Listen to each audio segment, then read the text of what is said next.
Introduce to you Pastor Jason Taylor. I've lost him somewhere. I don't know where he's at here. I'm right here. There he is. There he is. And I'm excited to hear what he's got to say to us tonight. It's been a great day. And I expect the rest of the evening to be just as great. So give a good Green Country Cowboy Church welcome to Pastor Jason Taylor. Thank you. Appreciate it. Good evening. How are y'all? Good. Let me pray real quick before I mess up. Lord, I thank you for today. I thank you for this good community, Lord. I thank you for just a warm, just a bunch of friendly folks. I thank you for the opportunity to come and share some of the lessons that you've taught me and some of the blessings just getting to be your son it brings. And I pray, Lord, that whoever here tonight, Lord, just I pray that I'd just be a pretty decent horse, that your spirit will ride and just get your message delivered, and they'd receive it best they can, and I'd deliver it best I can, and you'd sure make it all good the best you can. In Jesus' name, amen. I want to share with you something I learned. I learned it this year, and I know y'all are probably way more advanced than me in this area. I'm not a slow learner. I'm a hard learner. I don't know if y'all know the difference. I learn everything the hard way. I do not learn them the easy way. I don't learn them the quick way. I don't think I'm dumb. I'm just hard-headed, I think. So hopefully some of y'all will most of y'all will probably already know this, but maybe it's a reminder or a refresher. I got tickled last night. I was listening to Bo, and those of y'all that were here last night heard Bo Haig speak, and he's a good friend of mine. And Bo started out telling y'all how he grew up. Was lucky he grew up in church, and he grew up and he never cussed and he never drank. Got married when he was 28 as a virgin, right? I mean, I'm sitting there thinking, they could not have asked two more total opposite people to come. I was cussing shortly after I learned to say mom and daddy. I was chewing tobacco before I was 7.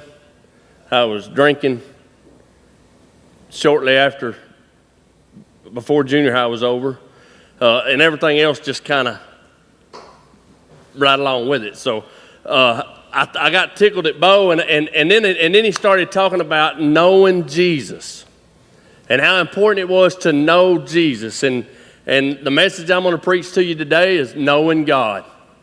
And I thought, what? He never ceases to remind me.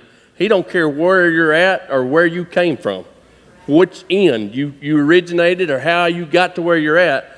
He wants to know you, and he wants you to know him. Amen. And so that's my prayer for today. My scripture, if you brought your Bible, you should flip to Exodus chapter 3. I'm going to be there for the biggest part of the reading, and I'll bounce around some. So if you want to open up, that's fine. I think they've got the scriptures. They'll have them up there as we get to them. But I want to share with you what Proverbs 18:10 says. Now, I learned, I come to the Lord at 14 and got saved. I went to a little old Baptist revival chasing a girl, and I run into Jesus.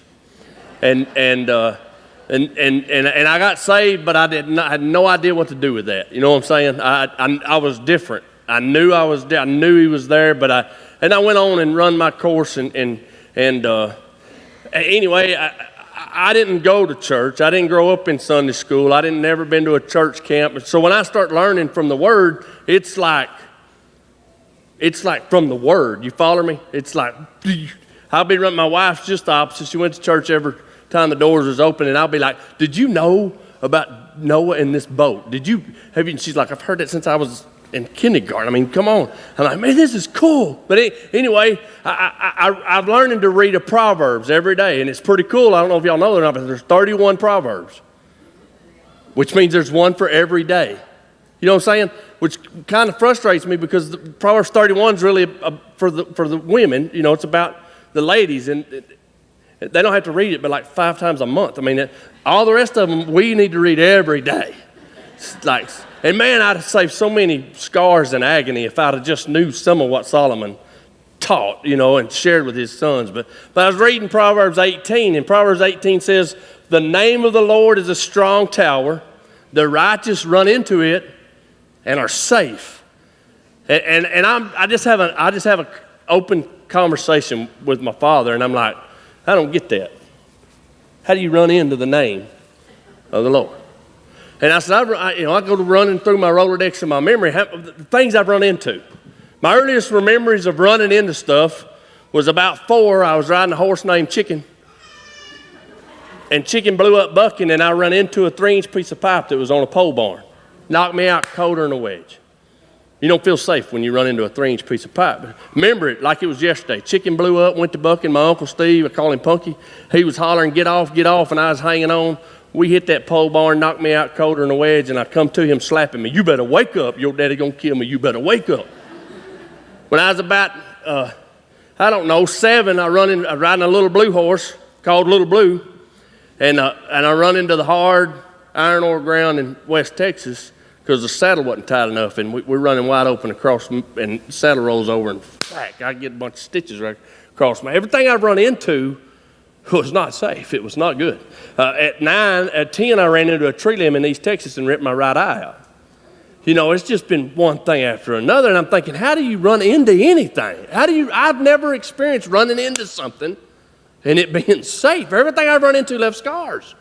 So, I'm grown. I've been preaching 7 or 8 years, and I'm like, God, I need you to teach me this. I need to grasp this. Your word is true. It says the name of the Lord is a strong tower. The righteous run into it and are safe, and I want to know how to do it. And he said, well, you got to know my name. So I'm like, you're God. He said, no, know my name. No more than just what my title, no more than just what, know my name. Know me, know my name. So earlier this year, I really started, and I started studying and reading and wanting to know his name and wanting to understand it. And so Exodus 3:10 through 14, he tells us, it says, therefore come now, and I will send you to Pharaoh. He's talking to Moses, so that you may bring my people, the sons of Israel, out of Egypt. But Moses said to God, who am I, that I should go to Pharaoh and that I should bring the sons of Israel out of Egypt? And he said, certainly I will be with you, and this shall be the sign to you that it is I who have sent you. When you have brought the people out of Egypt, you shall worship God at this mountain. And then Moses said to God, behold, I am going. And the sons of Israel, and I will say to them that the God of your fathers has sent me to you. Now they may say to me, what is his name? And what shall I say to them? And God said to Moses, I am who I am. He said, thus you shall say to the sons of Israel, I am has sent me to you. Now, be mindful of the fact that I didn't grow up in church, and I'm learning and studying, and I've read it a bunch. I've read this verse, I've read these scriptures, but I've asked him to tell me who he is, and what I got was I am. I'm like, I am gets me nowhere. I am, I don't get it. I am, okay. I was looking for I am. When I asked my dad something on my earthly dad, he's like, I am the boss. That's all you need to know. I am right, period. There's no, you know what I'm saying? So I grew up with a very, very, there was no gray area. Regardless. So I'm like, I just don't get it. And I'm praying and I'm reading. And I found a book from Tony Evans, The Names of God. And so I start reading that book. And then I'm like, you know what? I'm finna preach it. So I'm preaching about the names of God as I'm reading and learning about the names of God. And I'm really excited about this. And I'm like, okay, I really want to understand what it means.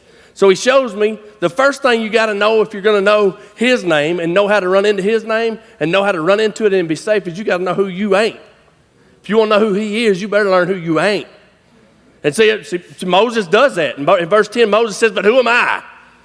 So when you quit going to God, telling God who you are, I'm a drug head, I'm a failure, I'm an idiot.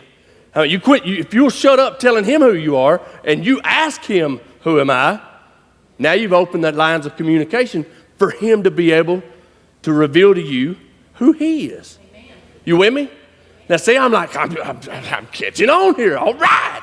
I'm getting somewhere here with this deal. You know what I'm saying? So I'm like, so all I got to do is stop telling you who I am and who I've always thought you were, because I always thought you were pretty harsh. I always thought you were pretty matter of fact. I always thought you had way too many rules. I mean, I tell him this. I mean, I don't know if y'all do or not. Y'all may not talk to God like that in Oklahoma. But in Texas, I'm like, you know what? You got a lot of rules. I don't get them. I don't understand how I do this. I don't understand how I do that. So, I mean, I'm just visiting with him. But the key to me opening up was to realize, ask him, who am I? So I began to ask him, who am I? You know, who am I that you would want me to preach to people? I don't get it, Lord. I know what Moses is. Who am I that you would send me? Think about who is Moses. He was born an Israelite, raised an Egyptian, became a murderer, turned into a fugitive, ended up a shepherd, tending to sheep. I mean, think about it. And then he's talking to a bush. Yeah, like, who am I? You want me to, what? And so, I don't know about y'all, but since I've started pastoring a church, I can't tell you how many times I've wondered, who am I that you would want me to do, I'm just blown away that you would want, who am I? And as I really, really humbly begin to ask him, who am I? He would show me who I am, but he would show me who he is and how much he cares for me. Verse 12, he says, certainly I will be. That translates back in the original language to I am. See, I am, we all know means, in Hebrew, it means Yahweh. In English, it means Jehovah, right? Same word, but it means it's just translated. So anyway, I am, the actual meaning is to be and become. So when he said to him, certainly I will be, I am. What he's telling him is, I am with you now, I will be with you then. I am what you need today, I will be what you'll need tomorrow. When you get to the people, I am with you and I will be with them. I'm like, okay, I'm learning. I am is here and I am will be there. I am got me where I'm at and I am will get me where he wants me. He's not going to cut out on me. He's not going to disappoint me. He's patient with me. He don't cut me off. You know what I'm saying? He don't, you know what, 3 strikes you're out, Jack. It's not him. That's not him. That's not who he is. So I'm learning, as I'm learning who he is, how to really trust him, how to get to know him. Here's what it is. In my world, in the cowboy world, I mean, I'm a cowboy. I'm a cowboy that was saved by the grace of Jesus Christ, by believing in him, by his love, and I was changed when I met him. Now, I was saved in a church. I met him in the bedroom floor of my house. I really got to know him. You know, and I want you to meet him. I want you to know, everyone in our church, I want you to know him. I want you to know him. I don't want you to have to go as far as I went and be as dumb as I was, you don't have to go that way. But if you have to, it's worth it when you really know him. So it's worth it. So I want you to know him. And so I don't know where I was going with that and why I got thrown off on you knowing him, but I want you to know him. Personally know him. He wants to personally reveal himself to you. He don't want you to just know about him. I know where I was going now. I work a lot of cattle. And I love to work cows. I've worked cows since before I could walk. I mean, literally, I've been a horseback and working cattle all my life. And I'm blessed, and I got a son that loves to work cows. And we go to school because Mom makes us, and we work cattle all the rest of the time. And me and my son know each other well enough. He's 16. We can work cattle and never say nothing. He knows to hurry when I need him to hurry. And it wasn't always like this. He knows to slow down but by reading me.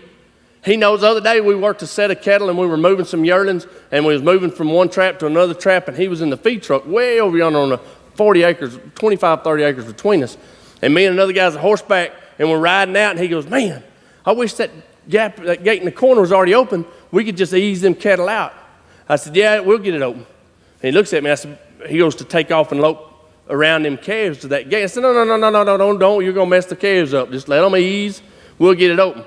Ty's feeding and I whistle at him. He looks out that window and I tell him, go open that gate and get a head count on them calves when they come out. Truck drives across the pasture. Boom, he opens the gate. He backs up, gets out of the way. He sits there. Calves come out. They come out too fast. He said, there ain't no way I could get a head count on them. I died laughing. We're riding back and buddy of mine, he goes, y'all work a lot together, don't you? I said, we do. He knows me. I know him. Y'all can't talk to him in English. He wouldn't understand what you're saying. He's 16. You know what I'm saying? But we know each other. And that's how you need to know God. You don't need to know God because your preacher tells you about him. Or you follow me? Good preacher helps you to learn, helps you to get to know, helps you to experience. You don't need to know God because your wife told you what he said for you to do. Take out the trash, pick up, You need to know him. You need to get to know him. And so I encourage you, if you're not a pastor, if you are a pastor, wherever you're at with your walk, knowing him is the key to the peace that we all want. Knowing him is the confidence. It's the assurance that says, I ain't got to be, man, I know him. And I know even when I mess up, he's got this. I told Fred, I think it's Fred, I told Fred today, if God gets all the glory, why do you think you need to take the blame? Listen, he's a big dad. He's a big daddy. If you really give him all the glory, why you worry about the blame? It ain't my fault. You called me. You follow me? So, man, whew, okay. So, in verse 13 and 14, Moses said to God, behold, I'm going. Now, I guarantee you there's some of y'all in here, he's been asking you to do something for a long time. And you just ain't said, okay, I'm going to go. He said, Moses said, okay, I'm going. And I'm going to go to your sons of Israel, and I'll say to them that the God of your fathers has sent me. Now, they may say to me, what's his name? They're going to test me. They're going, well, yeah, really? He sent you? Who? Who sent you? Well, he said, you tell him I am. I am sent you. If you're going to serve the Lord, if you're going to be a part of especially if you're a pastor, you need to know who sent you. And if you got sent because your daddy was a preacher, the wrong person sent you, buddy. You need to know who sent you. And if you're not a pastor, I know this is not just all pastors, but every one of you will give an account before the Lord. And he's going to ask you, why didn't you ever go when I sent you? Well, I was waiting on my whatever. It's not going to cut it. You need to know him and know when he's sending you. You need to know him. This conference, Victor called it blood, sweat, and tears. And right? And there's a lot of blood, sweat, and tears that goes in the ministry. And I'm good with it because it goes with the cow business too. Man, I'm telling you, there ain't nothing makes me sweat more, bleed more, or cry more than cows. My wife does. Amen. 2 honest men in the whole place. But cattle are very, very, very frustrating. But if you can't help yourself, you can't help yourself. You follow me? I've been broke 3 times financially. Been broke many, many, many times emotionally on account of cattle. I'm in the middle of the 4th break now. When the cattle market breaks half in 2 in a year's time, and you experiencing some serious. And I go to my banker and I said, but I know who he is. I am said I could have them cattle. We're going to work it out. But I'm in the middle of this study. And I'm in the middle of this lesson. I'm in the middle of these learning. And I'm in the middle of wanting to know. I mean, I don't mean like kind of want. I mean, I want to know how to run into his name. I want to know. And me and my son work a cow sale every Monday. And we had a set of cows come in there one Monday. And they were pretty thin. They come out of Louisiana. They started in Florida, went to Georgia, ended up in Mississippi for a week or so, ended up in Florida, bogged down in the swamp for a week or so. So by the time they got to Texas, they were rough. You hear me? They look like gutted snowbirds. I don't know if y'all know how bad that looks, but it is bad. And I'm like, these girls can't do nothing but make money. So I mean, I'm like, man, I need to buy these cattle. And I'm getting all excited because I like to make money. I like to buy cattle. I like to turn them around. I love to see a cow that looks just like hammered snot, and in 6 months she's looking good. You hear me? I mean, and I like the same thing with people. I love people that's just hammered snot. You hear me? and you can see the Lord begin to get in their life. And so, I'm looking at these cattle, and I'm like, I got to buy these cattle. I got to buy them. And I bought 15. There was like 25 of them come in on that truck, and I bought 15 pairs, had calves with them. I'm like, these sons of guns is finna make money.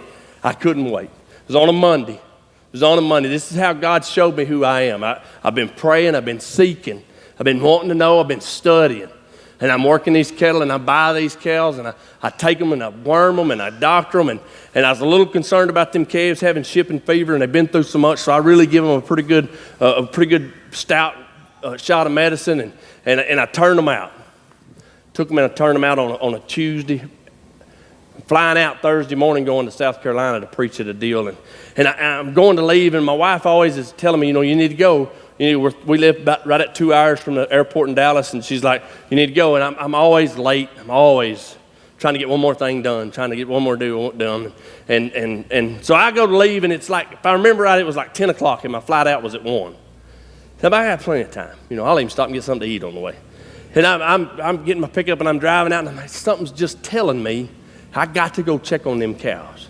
I need to go see them. I need to put my eyes on them before I get away from them, because something in here is just, I need to check them cows. So I drive into that pasture right there, and 20 yards inside the gate lay a dead cow. Like, golly bum. I ain't even told my wife about these cows. I just knew we was going to make so much money. It was going to be Christmas money, and I would tell her after the fact. She didn't even know about all the details. I'd just tell her, Merry Christmas, I drive around the oil field location, lay another cow, deader than a hammer. Y'all didn't hear me. Another cow, dead. Come on now. Oh. Y'all ain't feeling my pain near enough. Not only did I not tell my wife, I didn't tell my banker we bought those cows. Ooh, yeah. So we got a hot check that ain't covered yet. We will have a hot wife. Not in a good way hot, but I'm talking about like she will smoke you hot when she finds out. And a banker that's going to say, when are you going to quit buying stuff without making sure you don't have the money? I didn't have the money, but they was money makers. And I'm like, why does this happen? And I look over there, and there lay another cow that's sick as a dog. You can see she's sick, and I'm like, oh, I've got to doctor this cow. I cannot leave without doctoring this cow. I'm dressed in good clothes. I got my good hat on. I'm going to catch a plane. You hear me? I ain't got time. And I'm like, but I can't leave. In Ezekiel 34:16, it reads, I will seek the lost. I will bring back the strays. I will bind up the broken, and I will strengthen the sick. And I'm like, I can't leave with these cattle sick and dying and dead. So I called a friend. I did what everybody else would do. Called a buddy of mine. I said, hey, Hunt, I got 2 dead cows and 1 sick, and I need this cow. I got what she needs. I got it right here. I just ain't got no way to get it in her. Sounds like a preacher. You know what they need. You know what the people need. You just can't figure out how to get it in them. You're like, I just got to get this in them. And so I'm like, I need you to come rope this cow so we can give her this medicine. He said, man, I'm 2 hours from you. I'm like, dang, I can't leave. He said, leave your medicine. I'll get to her sometime today. I'll get it in her. Don't worry about it. I'll do your job for you. And it just didn't sit well with me. He wasn't being hateful. He just, kind of insulting a little bit. You know what I'm saying? I'm like, I'm stressing. Proverbs 27 verse 23 says, know well the conditions of your flock and pay attention to your herds. I'm like, I'm trying here. You know what I'm saying? I am paying attention. It's not good right now. And that kind of unravel. I don't know if y'all ever unravel with the Lord. I began to unravel with my father. Throw me a little old fit, and I'm like, standing out there in this on this 100 and something acres. I'm like, really? Psalms 50:10 says you own the cattle on 1,000 hills. Why do I have to get all the ones that are dying? Really? I'm your son. I'm his son, right? Don't I have the right to some living cattle? Some cattle that would make money for once. I'm really not doing good here. I'm really coming apart. I'm like, I don't get it. And matter of fact, God, I'm a pretty good son. You got some fat, lazy ones that don't do nothing. I'm working, I'm serving, I'm doing, Lord. Surely I deserve more than 20 bucks in my pocket every now and then. I'm like, come on. I don't get it. And I mean, I'm throwing a fit. And he's just letting me. And I can't leave. I get in my pickup twice, put it in drive, and I'm like, put it back in park and get out and walk around it. And I go to looking for a nylon rope, you know. I'm finna catch this cow. I cannot leave. And I'm like, how you gonna catch her? You're crippled. I can't outrun a pregnant three-legged milk cow, much less catch a healthy cow. You know what I'm saying? I mean, I ain't never had an athletic bone in my body. It's like, I'm gonna catch this cow. And I go looking in the back of my truck. I ain't even got a rope. What cowboy don't have a rope in his truck? And I go to griping about my son then. He done took my rope out of my truck. You hear me? I mean, a cowboy has always got a rope, and it's his fault. So I'm just blowed up now. And I pull my medicine up in my syringes, and I'm really about to just have to swallow my pride and call my buddy and say, you got to do my job for me. And it was killing me. So I looked one more time in the back of my truck. And there lays these ropes like this right here, tie ropes. Now these are good. I love tie ropes. Tie ropes are good we use tie ropes for dog leashes, gate latches. I mean, it's tie a gate up, whoop a kid. You hear me? I mean, these are lead ropes. You said, you struggle with youth. Tie ropes. I'm telling you, boy, them suckers. All you got to do is one of them.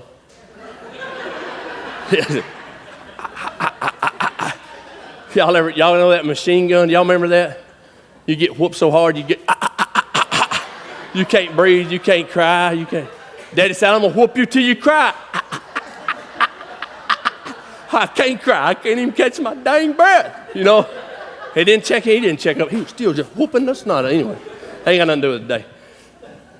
So I look and I'm like, this is it. And I'm thinking, you know what? I got these ropes Monday. After I bought these cows and the sale was over, I was walking by, a buddy of mine was finna load out, and he had about 8 of these tie ropes on the back of his trailer. And I'm not a thief by nature, but they're good. You hear me? And I will steal a pocket knife or a tie rope. I'm just telling you the truth. And so I ease over and I start pulling them down. And he hollers at me, hey, get your hands off. You deadgum preacher, you're always trying to get something. So I start to turn around, and his name's Doe Busher, and Doe says, hey, you can have them, I'll get some more. Shoot, I was happy. You hear me? I had these tie ropes laying in the back of that pickup, and I thought, what good? What is this? And I sat there a minute, and I quit throwing a fit, and I actually started talking to my father. And I actually leaned on that pickup, that hood of that pickup, and I thought, I don't know how to do this, but I can't drive off. Something in me won't let me drive off. That is listen, I don't have the right, I have a responsibility. And my responsibility is to the care of those cattle. And listen, I don't know, this is where our whole nations went south. As Americans, all we want to do now is focus on our rights. No, we're Americans and we have responsibilities. So, and one of them's November the 8th, you have a responsibility to vote. So anyway, let's stay focused. And vote with a brain and a Bible. All you need to do is take 2 B's to the polls with you. A brain and a Bible. That's all you got to say. Maybe. So anyway, I'm looking and I get this tie rope and I'm like, all right. I've been studying on the names of God. Jehovah Jireh. What's Jehovah Jireh? My provider. And I went, really? This is what you provided? This rope? You provided me. I mean, he provided it. Doe Busher don't give nothing away. He provided me a 3-foot tie rope. And all of a sudden, I'm like, Jehovah Saba, the Lord my warrior. I'm leaning on the hood of my truck. It's like I was a senior in high school on Friday night. You hear me? It's like I could hear Eye of the Tiger. Dun, dun, dun, dun, dun, dun, dun, dun. I'm like, I'm finna catch this cow. She's mine. I'm getting her. I'm talking about I'm getting so fired up, I could hit somebody right now. I'm like, if you could see me, I had to look like some kind of flick out there. And I was like, I'm finna catch this cow. With this, I'm gonna catch her. And so I'm all excited and for the first time, I honestly believe it's the first time I ever did this. I'm 45-ish, from 45-ish. So this is the first time I'm like, I'm finna catch this cow, finna catch her. I know I can. I can do it. I don't need to call no friend. I have the Lord. I have a rope that he provided. I'm gonna do it. And I said, Lord, Jehovah Rohi, you're my shepherd. Please don't let me get hurt too bad. First time I I don't think I've ever said that, ever. And I'm like, dang, you're really getting old. But I thought, I paused for a minute. I said, Lord, I got to get on this plane. And them planes always throw my lower back out. And you know how comfortable they ain't. And I said, so, I don't need to throw my back plumb out. And I'm finna tackle this 1,100-pound cow on foot with this rope. If your chances are, things ain't gonna just come out all together, So if you can, you're my shepherd. Watch over me right here, because this is pretty ignorant. But we finna do it. I catch my breath. I say my little, I'm going. And I start easing toward that cow. Thankfully, I turned a bull out with these cows. And in Texas, we still know the difference in male and female. We know them was his women, and I was encroaching on his territories. You follow me? And so I'm like, this bull's bowed his own neck at me and blowing snot, and I used it to my advantage, so I went right at him. Boy, he's focused on me, and I get about 10 feet from him, and he's bowed his own neck, and he's wanting to paw a little bit. She's right on the other side of him. She don't even know I'm there. And I thought, this is how the Indians felt. You know what I'm saying? I'm telling y'all the truth. This all run through my mind. I'm like, man, this is so cool. And that bull, he's kind of steps a little bit to the side. When he does, that cow steps up. And as soon as the cow sees me, she kind of goes to trying to get away. And she's sick, and she stumbles a little bit. And I said, Lord, give me one shot. And let it be a good shot. And I took 3 or 4 big steps, and I took this rope, and I like it right there, and I slung it, and I caught her left front foot. And then I sat down on it. And that old hussy tripped. I don't think that's a bad word, is it? That old gal, she tripped. She tripped, and I got right up on her, and I took and tied her both back legs to her front legs, threw my hands in the air, slung my hat. Woo, man! Fred Whitfield, who? I'm like, Joe Beaver ain't got nothing. Anybody can rope a 200-pound calf with a $50,000 horse. I rope a cow and tie her down on feet, Jack. I got this. You hear me? I'm like, shoot, what? I'm headed back to my truck. Guess the first thing I do? I call that friend of mine back. Hey, man, I don't need you, Jack. He said, you done caught that cow? I said, you dang right. On foot. I said, on foot. She's tied down. She's ready for vaccinations.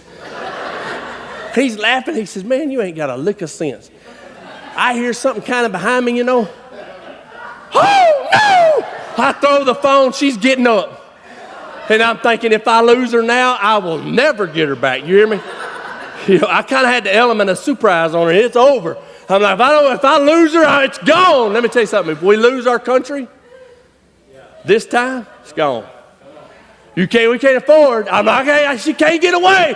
I'm running. Just as she gets to her feet, I grab the tail of that rope again. I pulled her down, and I tied her back down. And this time, I'm so out of breath. I'm so wore out, I just sat down on her. And I lifted up Jehovah Rapha. The Lord is my banner. And I said, thank you, Father. For I know I didn't really catch this cow. We all know I can't rope very good. Proof right there. I'm not a very good roper. You're supposed to not lose things when you rope. You know what I'm saying? So I'm like, on a good horse with a long rope, I miss more than I catch. And I caught this cow a foot with a 3-foot tie rope in a 125-acre pasture. Thank you, Lord. because you love me. Then I said, Jehovah Rapha, you are the healer. You are the Lord who heals. So, Lord, I'm going to put this medicine in her, but I pray for her healing to take place. I got her in the medicine. I give her the dope. I jump in my truck. I'm hauling butt. I mean, I'm booking it. I-20 westbound, hammer down. I got to catch a plane. And let me tell you something. I went from devastation to celebration. I went from the worst cowman, there ain't another one like me, by God. You hear me? I ain't never telling nobody how I buy the dumbest, deadest, dyingest cows. I can't tell everybody about this deal. This is what they write books about. You hear me? I can hear a song. Well, she was red and nearly dead when she left. I mean, I was writing songs on the way to Dallas. I'm like, shoot, this is good stuff. You hear me? My wife calls me. I was about Terrell, and y'all don't know where Terrell is. Terrell's a good hour from Love Field for being plane in an hour. She said, honey, did you make it to the airport? I said, everything's running just fine. Well, no sense stressing her out, you know. She's a warrior anyway. I didn't no need to throw her no curveball. Everything's fine, dear. I'll tell you about it later. So I roll in there. Listen, y'all know who Jehovah Nikadishkim is? He's the Lord who sanctifies. I don't know how it happened, but I hit Dallas traffic, and nobody was in my lane. He's sanctified, set apart. It's like the Red Sea, you hear me? Boom, I drive straight to Love Field, pull up in the number 1 garage, park right by the elevator, and walk straight to the TSA. There ain't nobody there. I'm like, am I in the wrong place? Has there been a bomb threat and nobody told me? I mean, you know what I'm saying? I'm like, what is wrong? I walk straight in there. My wife has done sent me a deal on my phone, you know, where you get on the plane. It's just, woo. I even have time to get a Whataburger before I get to my gate. I'm so excited. I'm like, man, this is awesome. I get there, Love Field. Y'all know Southwest. You pick your own seat, right? And I don't know. I may be the only one, but I'm thinking whoever sits by me today is blessed. You hear me? I'm on fire. I mean, I'm like, woo, woo. I mean, you hear me? I have been with I am. I ran into his name today. You hear me? I'm like, not only did I run into it, but I ran into it 5 times. You hear me? I'm so excited that I can't wait to tell. Y'all don't know that stuff. Y'all ain't never experienced. I can't wait. Somebody finna get on this Love Field Southwest Airline Flight 441, and I'm finna tell them the name of the Lord is a strong tower. You hear me? I was like T.D. Jakes. I want to tell you something. I was excited. You hear me? Man, I don't know if y'all know who T.D. Jakes is. He's a black man, weighs 300 pounds. I get on my plane. I pick my seat out. I'm like, Seat right beside me is empty. They in for it, boy. I can't wait. I'm finna tell them about Jesus. I'm finna tell them. Y'all can't all see me, and y'all need to see this. I can't wait to tell them about Jesus. I can't wait. And here she comes. I see her. She coming down the aisle of that plane. You know how you just know sometimes, Russ? You just know there's a divine appointment and you have to interact with that person, right? Oh, I seen her. She's mid-50, upper 50, maybe 60. Business suit, pantsuit like that thing. She looks somewhat like somebody's running for president right now. Distinguished, you know, and I'm thinking, yeah. And yeah, that's one right there. Sit down right here, baby. Sit down by me, sister. We finna have revival right here on this plane. Southwest Flight 441 gonna change you forever. Sit down right here. Sure enough, guess where she sat? Bam! Right by me. Yep, right in the middle. And I let us get taxiing to the runway. I'm sitting there and I say my prayer. Okay, Dad, man, it's been such a great day. I don't care that we got 2 dead cows. Like I said, you own the cattle on 1,000 hills. You need to send me a couple more before the bank comes and does a head count. Lord, and then, let my wife understand that there's just days going to be like this, and the next time it's going to be the other way. I'm an eternal optimistic. It's all going to work out in the end. I mean, after all, we die and go to heaven. How do we lose? So I'm like, I'm just having this great moment. You know what I'm saying? It's an awesome thing to have the crappiest moment of your morning. And because you finally learn how to run into the name of the Lord, He turns that crappy, devastating moment of death into a celebration. And I'm like, I want to share it. And Chillery is the one going to get it. You hear me? I'm all ready. But I'm smart. See, I wait till we have actually taken off and we're in the air. She can't get away. And she's hugged up. I'm not watching, and I'm blind in this eye. You know what I'm saying? I can't see. This is the eye that horse, I got ripped out by that tree limb. So I can't really see. So I kind of go, you know what I'm saying? Just to trying to test the water. Just, I can feel she's not real close to me. And I'm like, well, she's pretty near hugged up on the dude on the window. And I'm like, well, I know they didn't get on the plane together because dude was sitting here when I got here. You follow me? So, but she's like this. And I'm thinking, I ain't even said nothing.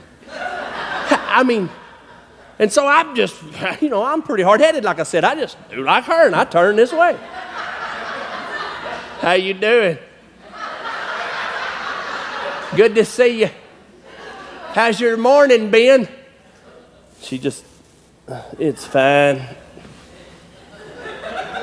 And I'm like, are you serious? The only other woman that's that way to me is my wife at certain times of the night. And she's tired and got a headache, and she's like, oh, really? Anyway, I'm like, I can't believe this. How are you doing? She said, I am okay. I said, where are you headed? And that was so stupid because we're on a plane. She's like, where you're headed? I said, well, I've had an interesting morning. She said, well, that's plain to see. So, what? Well, I don't know what you've been in, but it is all over you. Yeah, on that second go around, I got a little close. We hugged up on that cow and got cow manure all over the backside of my shirt. She didn't want none of it. She rode all the way like this. I sat back and I just laughed because I know who Jehovah Shalom is. He is my peace. No matter what happens to me on this earth, no matter how frustrating I get, no matter how tired I get, no matter how much blood, sweat, and tears I pour out in this physical body, no matter how stupid and how many mistakes I make, no matter how costly it is, He, and only He, brings me the peace that surpasses all understanding. I sat on that plane and I thanked Him. I thanked Him. Them cows cost $1,200 a piece. It's the best $2,400 I ever lost to run into the name of the Lord. It was worth every penny. And as I've grown and as I've listened and as I've thought about this message and as I've preached this message, He very gently, this happened in April or March of this year, He gently reminded me, I never even asked Him if I should buy those cows. But He loved me so much, even though I didn't ask Him, and I blamed Him, and I threw a fit at Him, even though He loved me so much, He showed me, He used it to my good. I can run into His name. You can run into His name. You can run into the name of the Lord. You can know I am. Regardless of what got you where you're at, regardless of how much it's cost or how much it will cost, He loves you so much. Let me pray.